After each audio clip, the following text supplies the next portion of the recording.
Alright, I'm out here at Meridian Street here in Huntsville, Alabama.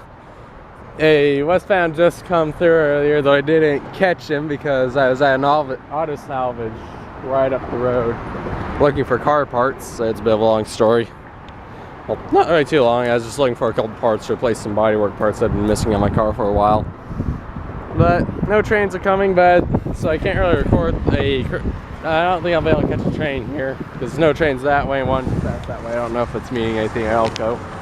But right up there, you can see on this signal here, the Safe Train mechanical bell here has finally been replaced. I have no idea if it died or what. Probably did die. Haven't been here for a while. In fact, seeing as that signal's been holding red for a while, I'm always surprised it's slowing down for someone on Elko. But the NS has replaced the bell at this crossing. A bit unfortunate because I really like the Safe Train mechanical bell.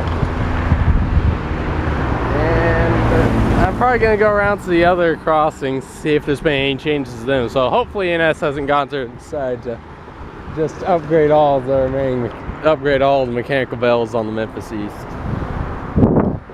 And of course, I have to find out something like this the day after I do a big update to my Road Crossing website. Oh well, I can see about getting it up sometime like next month, since I'm changing the way I'm doing updates. But yeah, just a bit of a change here at Meridian Street. And based on how shiny it is, I won't be surprised if it's Type 3, but also won't be too surprised if it's Type 2. I'm hoping it's a Type 3 though.